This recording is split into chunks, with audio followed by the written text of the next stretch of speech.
नमस्कार दोस्तों, आप सभी का बहुत बहुत स्वागत है मेरे यूट्यूब चैनल पर। और आज हम करने वाले हैं क्लास 10th का चैप्टर नंबर 6 त्रिभुज। ये सब चीज़ें हम हिंदी में कवर करेंगे, हिंदी मीडियम में।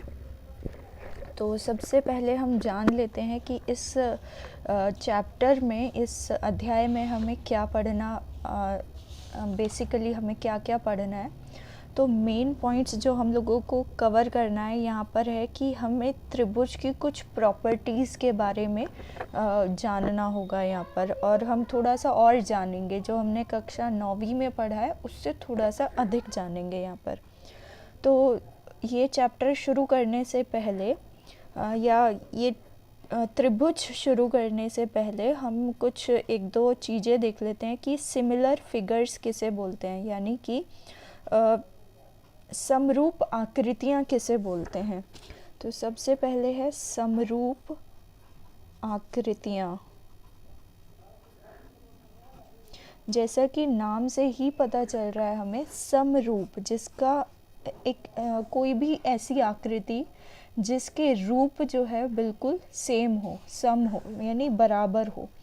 जैसे कि यदि मैं बुक में ही हम लोग देखें, यहाँ पर बुक में हमें एनसीईआरटी की बुक में 3 फिगर दे रखी है, 3 आकृतियाँ दे रखी हैं जिसमें ताजमहल बना हुआ है। लेकिन तीनों आकृतियाँ अगर हम ध्यान से देखें तो ये एक ही चीज़ की है, यानी ये भी एक ताजमहल है, ये तीनों ताजमहल की ही तस्वीरें हैं। लेकिन यहाँ पर अंतर क्या है कि तीनों का साइज़ जो है वो अलग अलग है ना। केवल साइज़ का अंतर है, बाकी सब चीज़ें इन तस्वीरों में सेम है।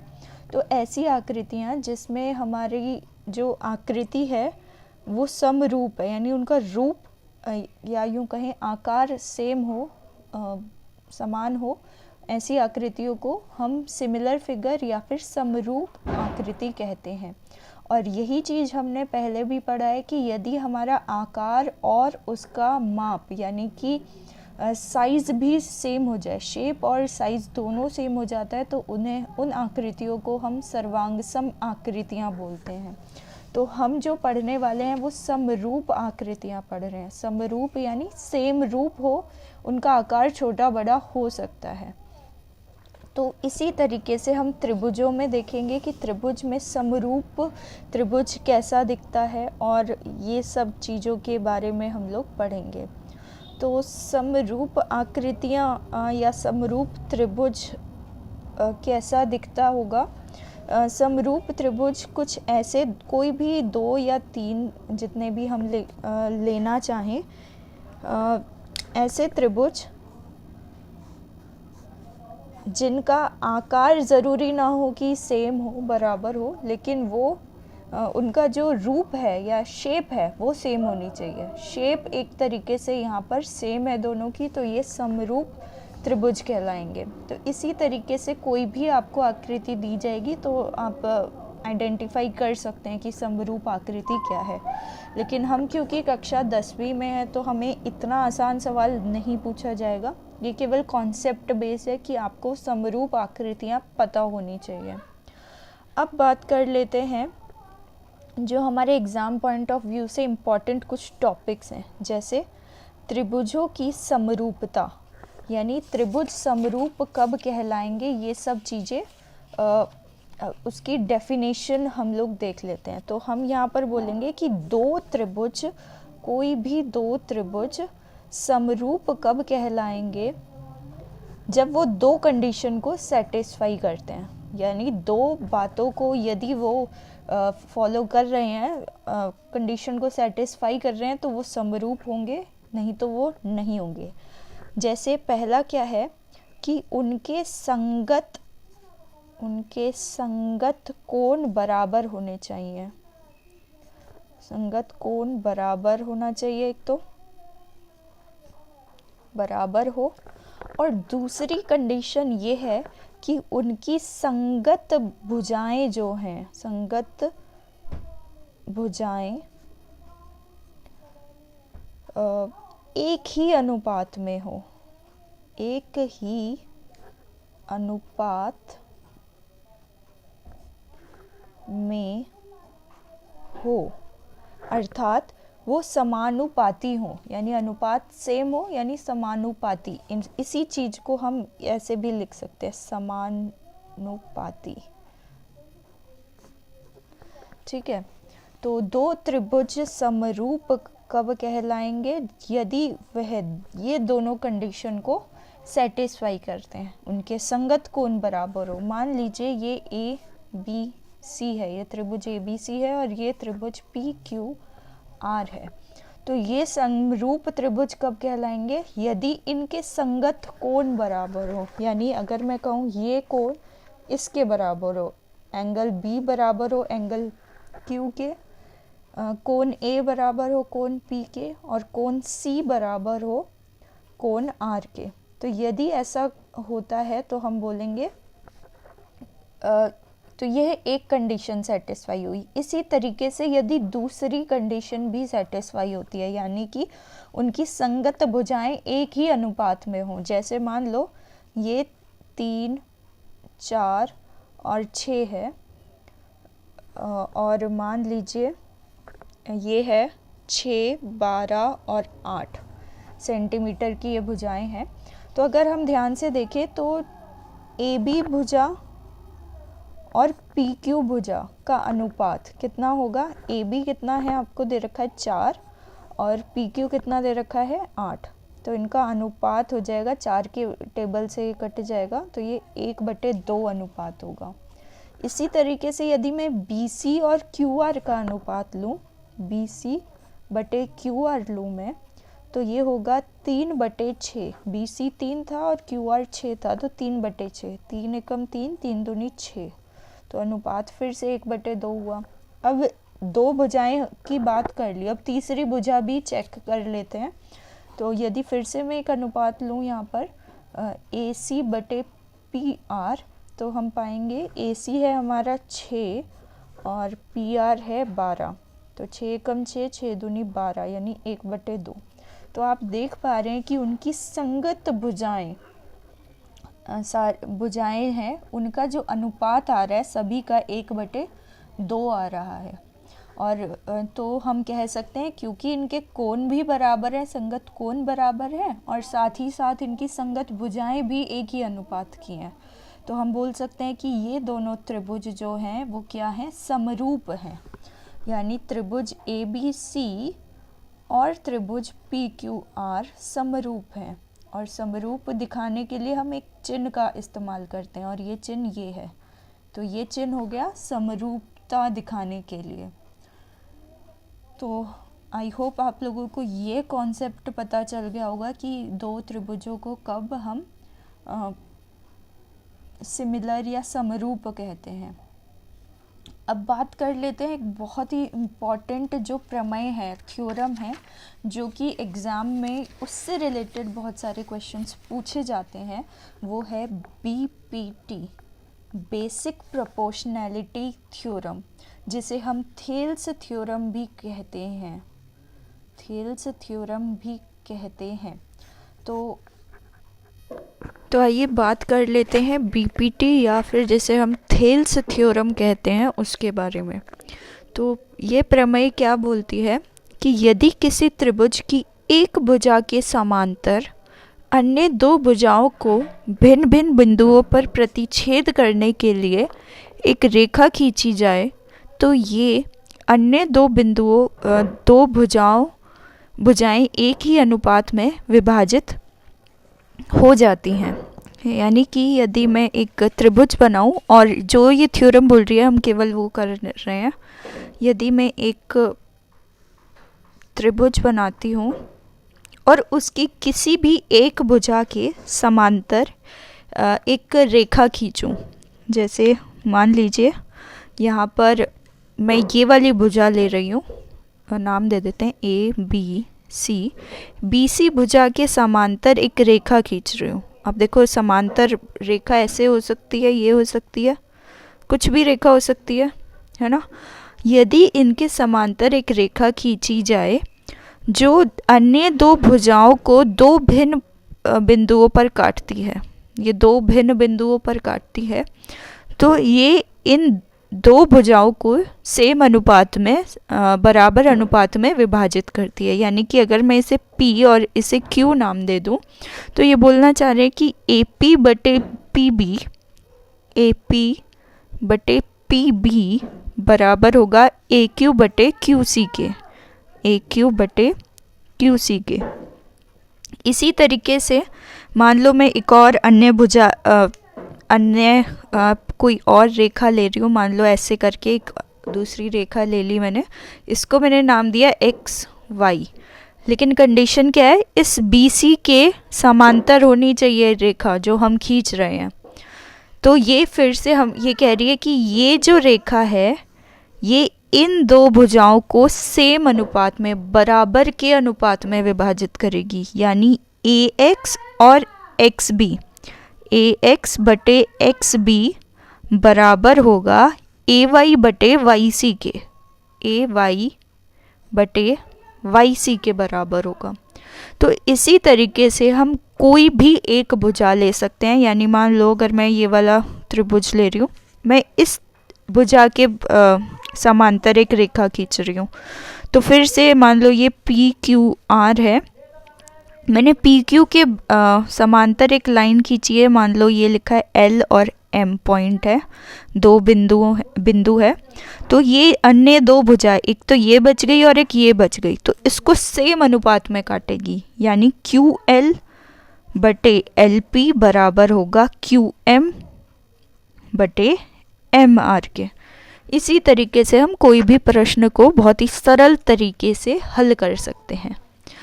अब इसी पर बेस्ड एक क्वेश्चन देख लेते हैं जो कि हमारी NCERT की बुक का ही है, एक्सरसाइज का है। ये एक्सरसाइज 6.2 का पहला ही प्रश्न है जो कि हम ले रहे हैं।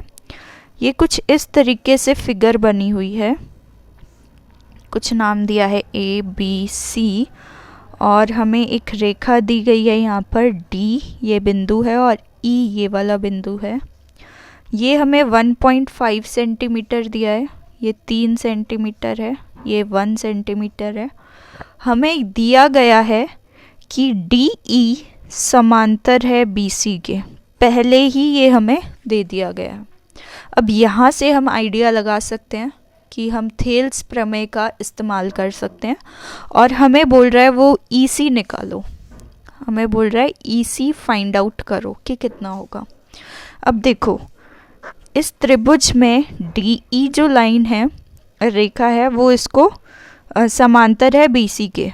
तो ये दो अन्य जो भुजाएं बच गई AB और AC को सेम अनुपात में बांटेगा। तो हम लिख सकते हैं कि AD बटे DB बराबर होगा AE अपॉन EC के, AD अपॉन DB बराबर होगा AE अपॉन EC के।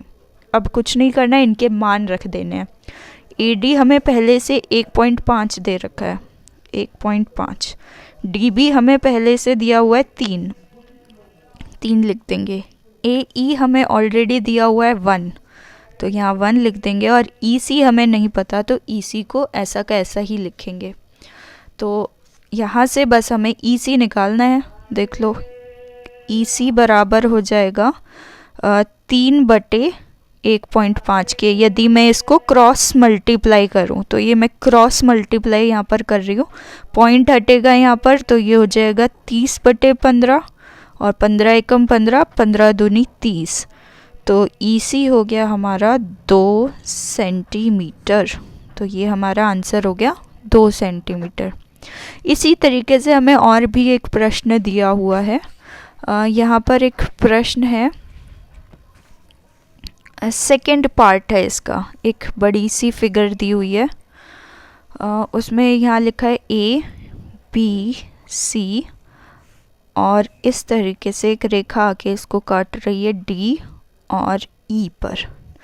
हमें यह दे रखी है 7.2 सेंटीमीटर, ये 5.4 सेंटीमीटर, ये 1.8 सेंटीमीटर और हमें बोल रहा है AD निकालो। ठीक है, साथ साथ यहाँ पर हमें एक चीज़ और दे रखी है कि DE समांतर है BC के, BC और DE समांतर है। तो थेल्स प्रमेय बोलता है कि अन्य दो भुजाओं को ये मतलब बराबर अनुपात में काटेगा। यानी हम यहाँ से बोल सकते हैं कि AD बटे DB बराबर होगा AE अपॉन EC के। AD बटे DB बराबर होगा AE अपॉन EC के। बस अब इसमें मान रख देंगे। AD हमें नहीं पता है कितना है, DB हमें पता है 7.2, AE हमें पता है 1.8, EC पता है 5.4। तो AD हो जाएगा, क्रॉस मल्टीप्लाई करना हम लोग जानते हैं, ये नीचे है यानी भाग में है, उधर जाके गुना हो जाएगा। तो 1.8 गुना 7.2 डिवाइडेड बाय 5.4। पॉइंट हटाना हमें बहुत ही सरल तरीके से आता है। इसका पॉइंट हटेगा तो नीचे 10 आ जाएगा, तो ये 18/10 हो जाएगा। इसका पॉइंट हटेगा तो ये 72 हो जाएगा और नीचे 10 से भाग देना पड़ेगा और नीचे लिखा हुआ है 54, और क्योंकि इसका पॉइंट हटा रहे हैं तो ऊपर की साइड 10 लिख देंगे। अब बस इसको सॉल्व करना है। यहाँ से ये 10 से 10 गया, 6 की चलो किसी की भी टेबल से हम लोग काट सकते हैं इसको। 6 की टेबल से करेंगे, 6 9 जा 54, 12 6 जा 72। अब ये 3 की टेबल में 3 3 जा 9, 3 4 जा 12, 3 1 जा 3, 3 6 जा 18। तो ये हो गया 6 4 जा 24 बटे 10, यानी कि 2.4 सेंटीमीटर हमारा आंसर हो जाएगा। यानी जो हमारा AD है उसका मान आ गया 2.4 सेंटीमीटर। इसी तरीके से कोई भी प्रश्न हमसे पूछा जाएगा, हम इसको हल कर सकते हैं। अगला प्रश्न देख लेते हैं इसमें क्या बोला गया है। अगले प्रश्न में हमसे बोला गया है कि किसी त्रिभुज PQR में, हम एक त्रिभुज बनाते हैं PQR का, मान लो मैंने नाम दिया PQR, और ये बोल रहा है किसी त्रिभुज PQR की भुजाओं PQ और PR पर क्रमशः 2 बिंदु दिए हुए हैं, मान लीजिए E और F। निम्नलिखित में से प्रत्येक स्थिति के लिए बताइए कि क्या EF पैरेलल है QR के। यानी हमें कुछ कंडीशन दी हुई है। पहला, इसी में पहला पॉइंट है कि PE 3.9 सेंटीमीटर है, EQ 3 centimetre, PF 3.6 and FR हमारा दिया हुआ है 2.4 सेंटीमीटर।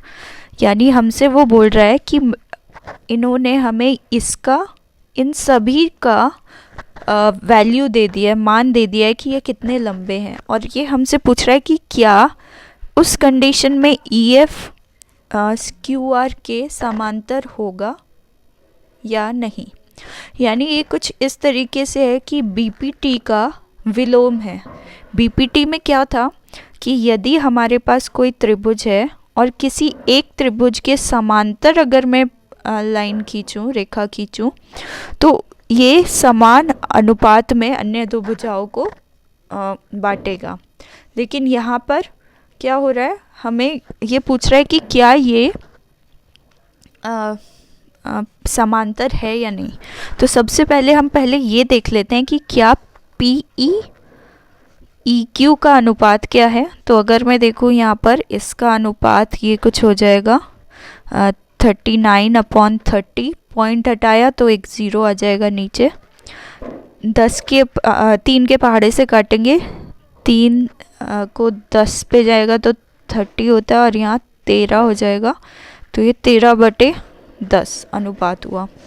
इस तरीके से यहाँ पर देखेंगे PF/FR, तो ये होगा 3.6 2.4 जो कि है 36/24, और क्योंकि ये पॉइंट हटा नीचे 10 से एक भाग हो जाएगा, यहाँ का पॉइंट हटा तो ऊपर 10 से गुना हो जाएगा। तो यहाँ पर ये 10 से 10 कैंसिल हो गया। 12 के पहाड़े में अगर मैं देखूँ इसे, तो 12 दूनी 24, 12 तिये दिस, तो 3/2 आ गया। तो ये हुआ था 1.3, ये हुआ है 1.5। यदि मैं इसको भाग करके देखूं तो यहाँ हम ये देख पा रहे हैं कि जो इसका अनुपात है वो बराबर नहीं है।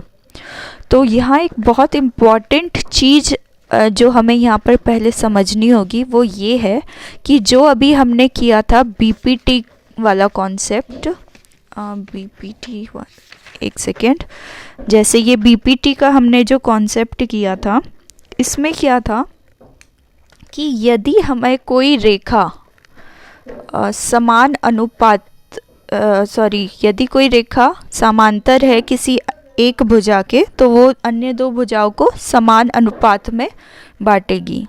और इसका विलोम, यानी यदि आपका ये जो अनुपात है बराबर आ रहा है, यदि ये चीज़ बराबर है तो हमारी ये जो रेखा नई आपने खींची थी वो इसके समांतर होगी। यानी बीपीटी का जो कन्वर्स है, विलोम भी सत्य होता है, ये भी एक प्रमेय है। तो यदि आप कैसे भी ये दिखा दें कि ये जो अनुपात है ये बराबर है भुजाओं का, तो ये जो रेखा है वो हमेशा इसके समांतर होगी। ठीक है, तो यही चीज़ हम यहाँ पर दिखा रहे हैं। और अगर अनुपात सेम नहीं है तो वो भुजा समांतर नहीं होगी। तो हम देख पा रहे हैं यहाँ पर, क्योंकि PE और EQ की वैल्यू जो है, अनुपात जो है वो बराबर नहीं है, तो हम यहाँ से बोल सकते हैं कि EF समांतर नहीं होगा, नहीं है QR के। ठीक है, ये पता चल गया। इसी का दूसरा पार्ट भी एक और दिया हुआ है हमें, उसमें बोला है PE हमारा दे रखा है 4 सेंटीमीटर, QE आपको दे रखा है 4.5, PF हमें दे रखा है 8 सेंटीमीटर एंड RF हमें दे रखा है 9 सेंटीमीटर। यानी इन सब चीज़ों की वैल्यू आपको दे रखी है। ये आपको दिया हुआ है 4 सेंटीमीटर, ये आपको दिया हुआ है 4.5, ये आपको दिया हुआ है 8 और ये दिया हुआ है 9।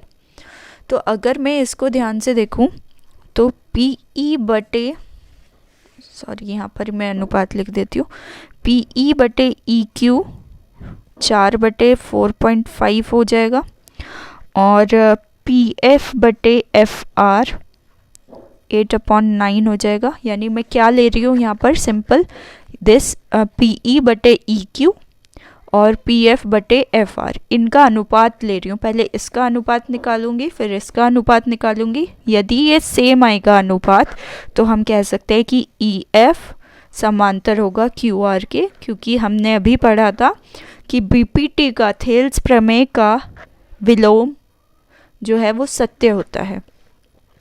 ठीक है, सो यहाँ पर इसका अनुपात देख लेते हैं, 4 4.5 है, ये पॉइंट हटेगा, ये 4 हो जाएगा, 5 की टेबल से 8 9, तो ये हो गया 8/9 और ये भी है 8/9। तो हम साफ साफ देख पा रहे हैं ये बराबर है। तो यहाँ से हम कह सकते हैं कि EF समांतर होगा QR के। ठीक है, लेकिन यदि PE और ये सब ये चीज़ें होती तो इनका अनुपात सेम नहीं आ रहा था, इसलिए EF समांतर नहीं होगा QR के, और दूसरे केस में अनुपात सेम हो रहा था इसलिए EF समांतर होगा QR के। आई होप आपको ये क्वेश्चन समझ में आ गया होगा। यानी हमने BPT और BPT का विलोम दोनों देख लिए, वो दोनों सत्य होते हैं।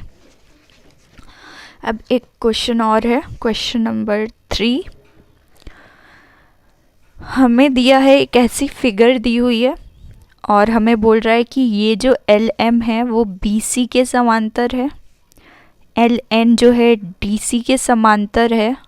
हमें सिद्ध क्या करना है, यहाँ पर सिद्ध करना है टू प्रूव AM बटे AB बराबर होता है AN बटे AD के।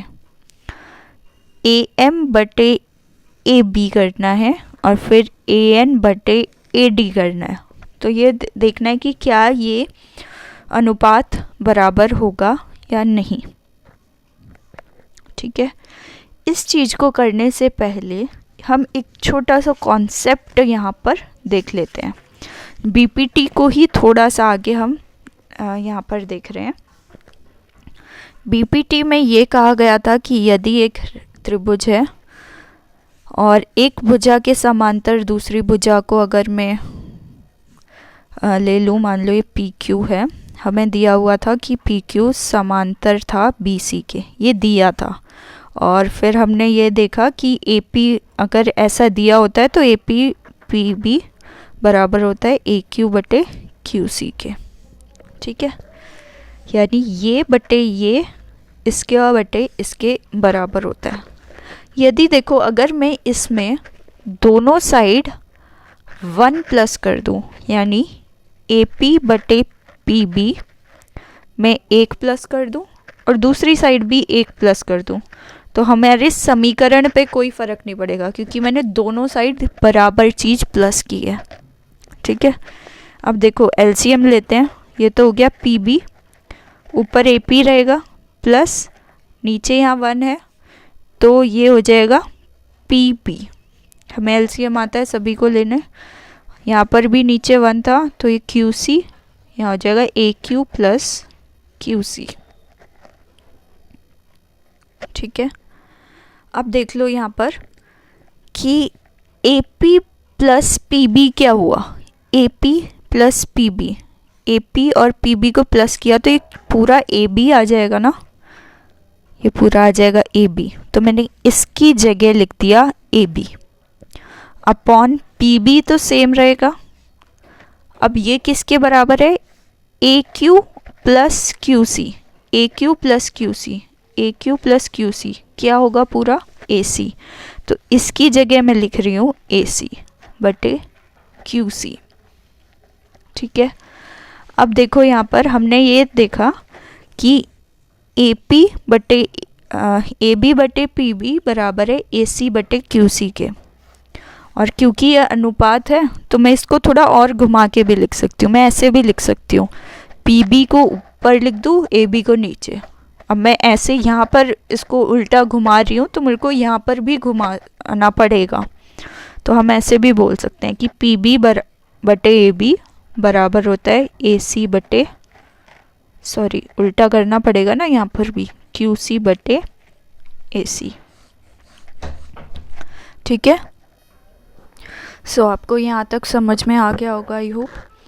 तो अब हम यहाँ से ना एक दो चीज़ें निकाल सकते हैं कि हमने क्या चीज़ पढ़ी है। हम ये बोलना चाह रहे हैं कि यदि हमें कोई त्रिभुज दिया हुआ है A B C, B C के समांतर एक रेखा खींची है पी क्यू, ये बिंदु पी और क्यू है, ठीक है। तो हमने अभी बीपीटी ने तो ये बोला था कि ए पी बटे पी बी बराबर होगा ए क्यू बटे क्यू सी के, यानी ये बटा ये बराबर होगा ए क्यू बटा क्यू सी। अभी अभी हमने यहाँ पर क्या पढ़ा कि पी बी बटा ए क्यू कर दूँ मैं, पी बी बटा ए बी कर दूँ मैं, और यहाँ से देखो क्यू सी बटा ए सी कर दूँ तो भी वो सेम ही रहेगा।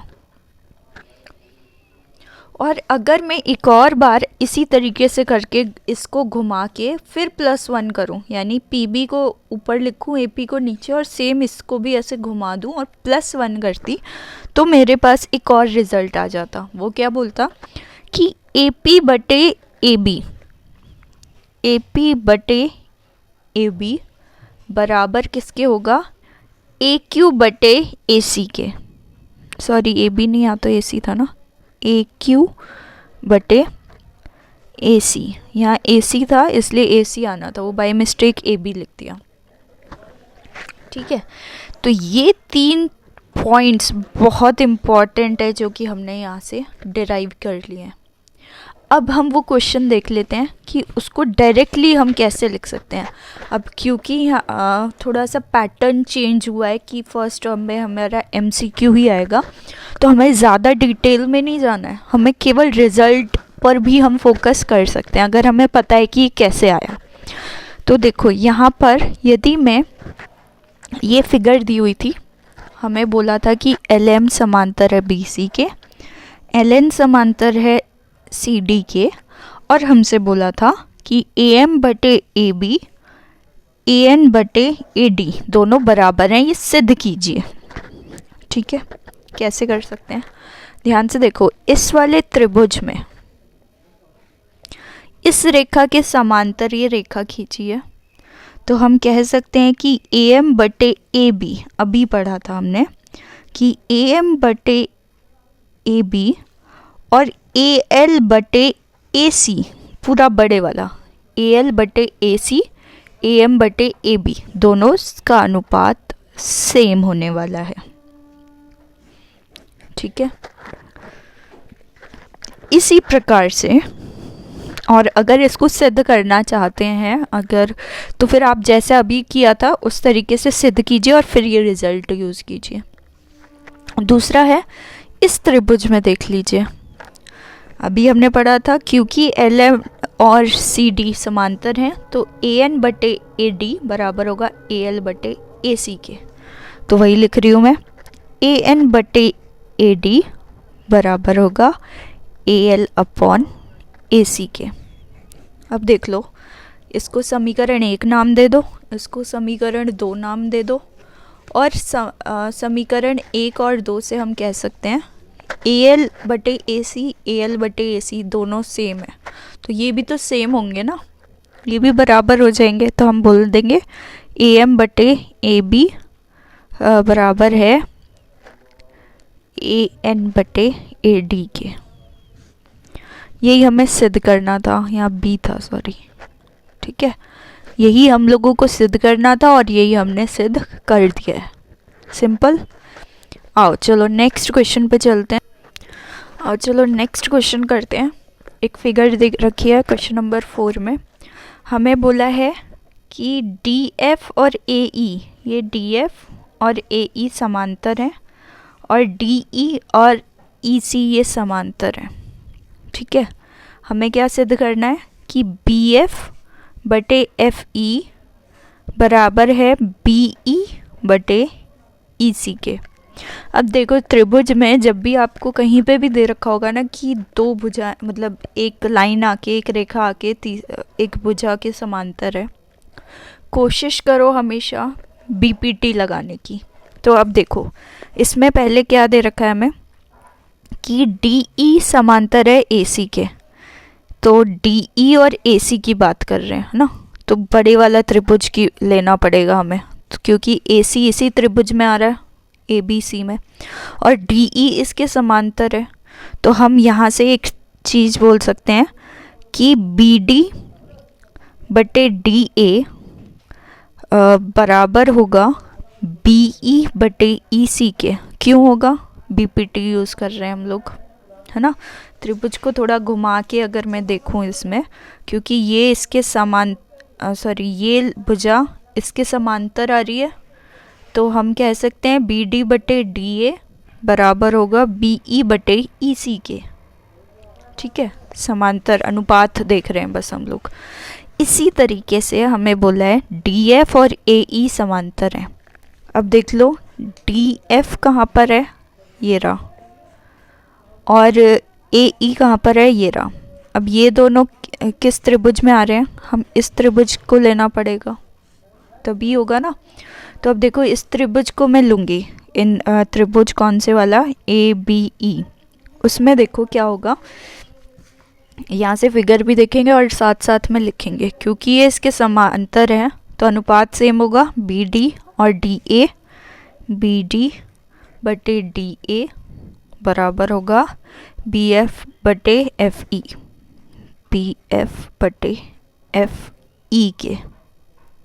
ठीक है, अब देख लो ये दोनों इक्वेशन देख लो, BD और BD बटे DA, यहाँ पर भी BD बटे DA, तो हम कह सकते हैं BE अपॉन EC बराबर होगा BF अपॉन FE के। इसको समीकरण 1 नाम दे रही हूँ, इसको समीकरण 2 नाम दे रही हूँ। समीकरण 1 और 2 से हम कह सकते हैं कि BE बटे EC बराबर होगा BF बटे FE के। ये देख लो, अब यही चीज़ हमको शो करना था, सिद्ध करना था, और ये हमने सिद्ध कर दिया। सो चलो नेक्स्ट क्वेश्चन पे करते हैं। यहाँ पर नेक्स्ट क्वेश्चन क्या है, एक त्रिभुज हम लोगों को दिया हुआ है और इसमें हमें कुछ ऐसी फिगर दी हुई है, बुक में ही क्वेश्चन है, ऐसी फिगर दी हुई है। हमें दिया क्या गया है कि डी ई समांतर है ओ क्यू के, डी एफ समांतर है ओ आर के, यानी दो चीज़ें दे रखी हैं। सिद्ध क्या करने के लिए बोल रहा है कि ई एफ समांतर है क्यू आर के। अब देखो समांतर प्रूव करना है हमको, सिद्ध करना है। तो जब समांतर सिद्ध करना है यानी हमें क्या करना होगा, विलोम लेना होगा बीपीटी का। ठीक है, बीपीटी का विलोम क्या बोलता है कि अगर अनुपात सेम है तो आप कह सकते हो कि अनुपात सेम है तो कह सकते हो कि ये जो दो रेखाएं हैं वो समांतर हैं। तो ई एफ और क्यू आर का देखो, तो मुझे ये पूरा त्रिभुज लेना पड़ेगा बड़े वाला, है ना, पी क्यू आर में। इस त्रिभुज पी क्यू आर में यदि मैं ऐसा सिद्ध कर दूं कि पी ई बटे ई क्यू और पी एफ बटे एफ आर, पी ई बटे ई क्यू पी एफ बटे एफ आर का अनुपात सेम है, तो हम विलोम, बीपीटी का विलोम से हम कह सकते हैं कि ये जो लाइन आ रही है इस वाली भुजा के समांतर होगी। बीपीटी का विलोम ये बोलता है। ठीक है, तो मैं कैसे भी करके अगर ये सिद्ध कर दूं कि ये बराबर हैं दोनों चीज़ें तो मेरा काम हो जाएगा। तो आओ यही देखते हैं अब हम कैसे सिद्ध करेंगे। अब देखो पी ई और ई क्यू लेना है मुझे। अब देखो दिया क्या है वहाँ से हम देखते हैं कि कुछ पता चल जाए हमें। डी ई समांतर है ओ क्यू के, डी ई ओ क्यू के समांतर है। बीपीटी लगाने की कोशिश करो, समांतर जहाँ दे रखा है बीपीटी लगाओ। तो ये और ये, अब ये भुजा किसकी है, इस वाले त्रिभुज की तो है ना ओ क्यू भुजा, तो ये वाला त्रिभुज ले लो। तो त्रिभुज पी क्यू ओ ले लो। इसमें अगर मैं बीपीटी लगाती हूँ तो मेरे पास आता है कि पी ई बटे ई क्यू बराबर होगा P D upon D O K, है ना। P E upon E Q बराबर होगा P D upon D O के।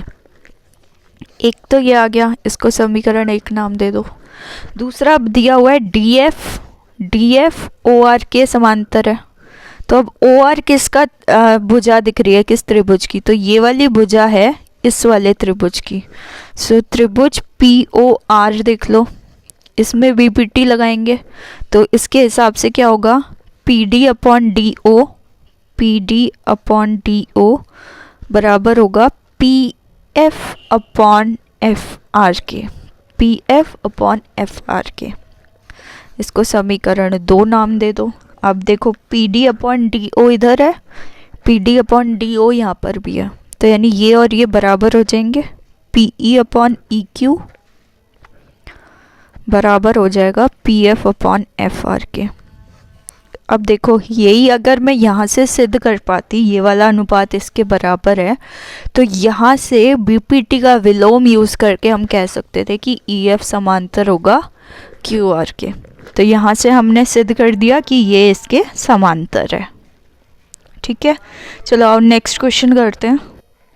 चलिए ये क्वेश्चन भी लास्ट क्वेश्चन की तरह ही है, तो मैं इसमें थोड़ा सा आपको हिंट दे रही हूँ, बाकी आप इसको खुद से ट्राई करना। ठीक है, हमें क्या दिया हुआ है, ये एक फिगर दी हुई है, इसमें बोला है कि ए बी जो है समांतर है पी क्यू के, है ना, ये चीज़ दे रखी है। ए सी समांतर है पी आर के, ए सी समांतर है पी आर के।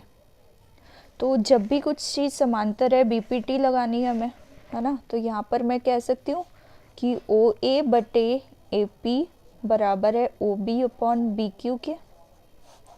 एक चीज़ तो ये आ गई।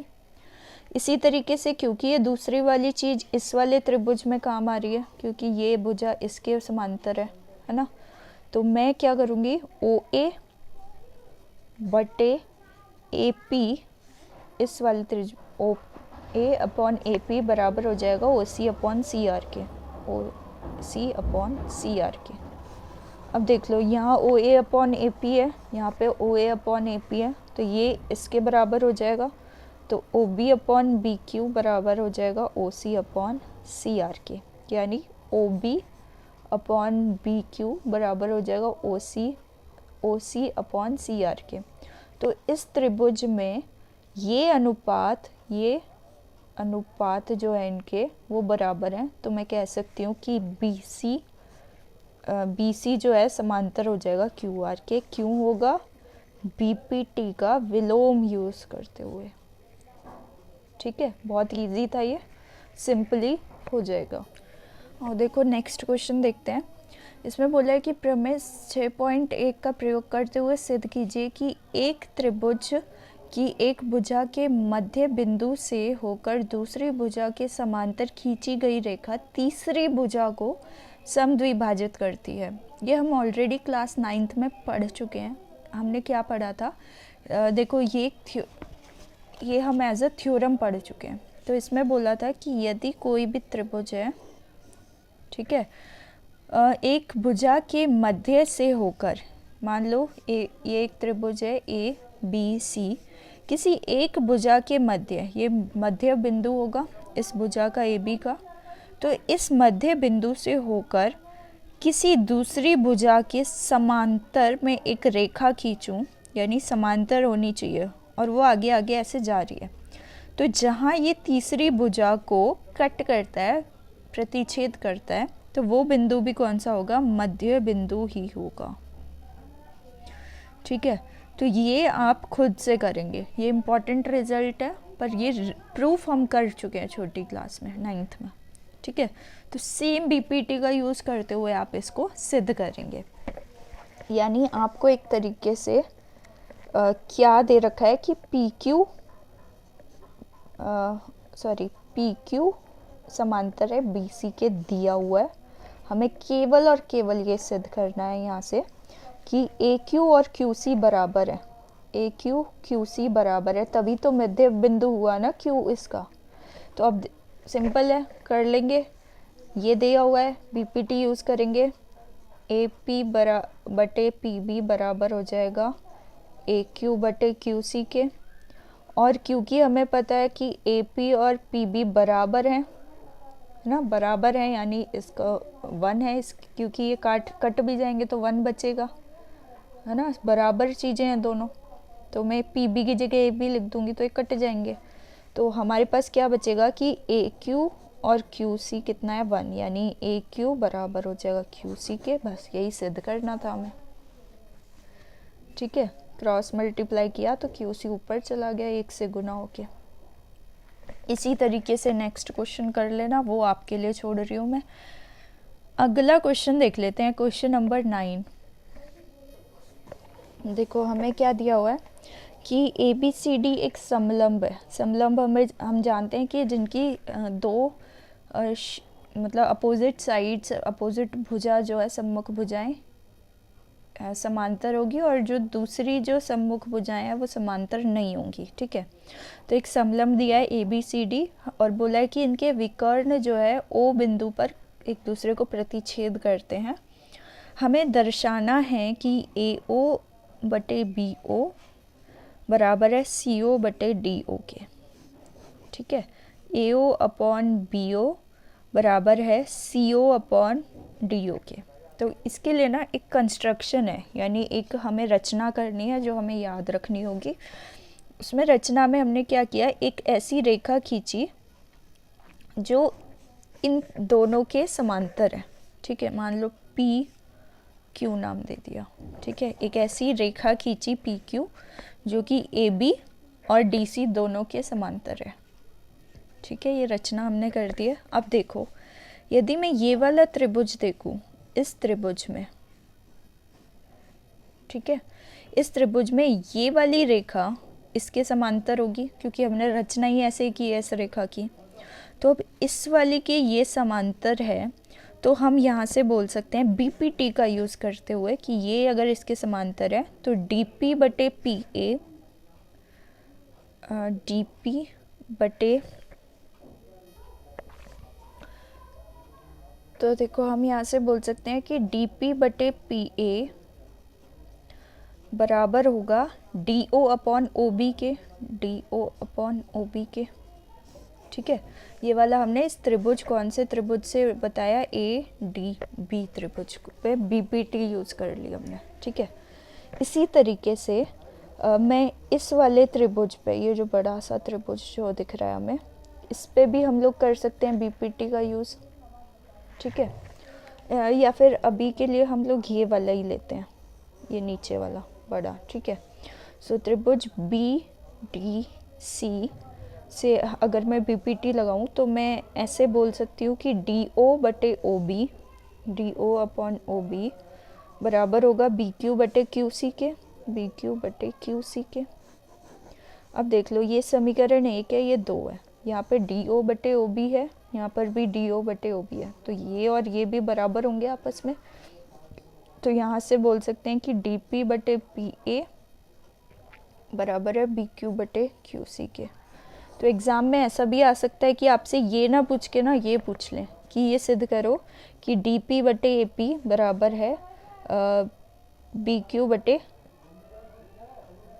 क्यू सी के।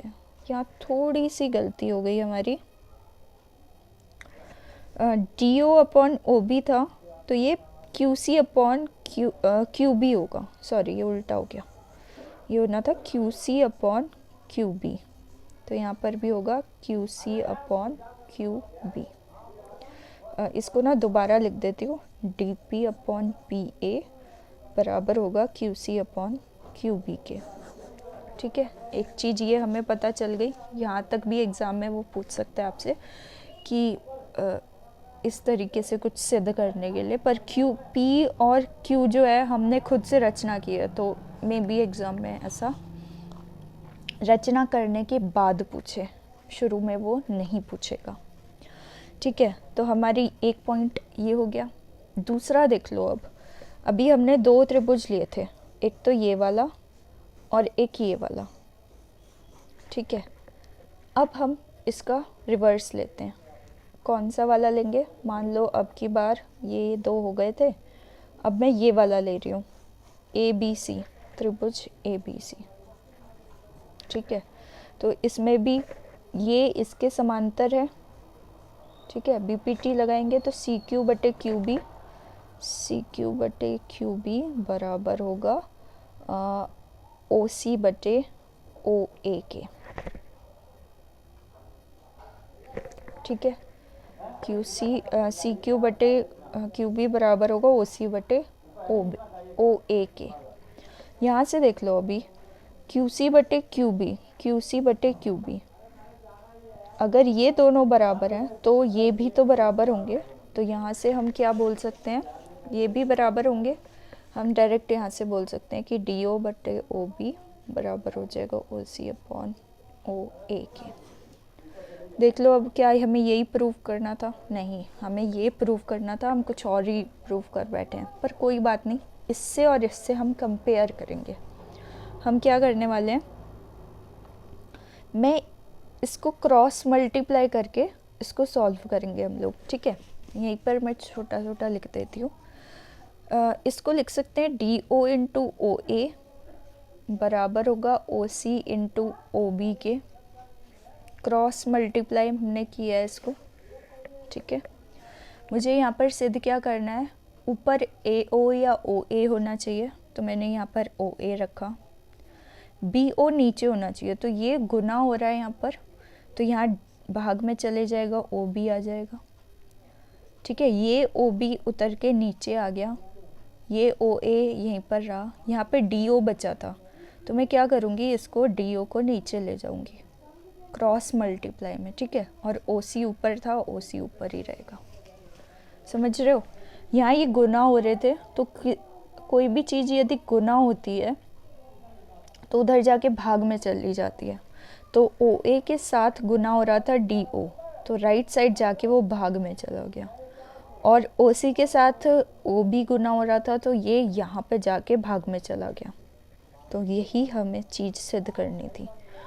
तो हमने एक चीज़ देखी कि मुझे इसकी ज़रूरत नहीं थी ना, तो हम इसको स्किप कर सकते हैं, क्योंकि हमारा काम केवल इससे और इससे हो गया। तो इन्हीं 2 त्रिभुज को लेकर हम अपना सॉल्व कर सकते हैं। ओके, लास्ट क्वेश्चन जो है क्वेश्चन नंबर 10 आपके लिए होमवर्क में, सो ये आप खुद कर लीजिएगा। So thank you guys for watching this video and please like share and comment. और अगर आप चैनल पर न्यू हैं तो प्लीज़ मेरा चैनल को सब्सक्राइब करना मत भूलिएगा। Thank you very much. और अगर आपका कोई भी डाउट है तो आप कमेंट सेक्शन में लिख सकते हैं। Thank you very much.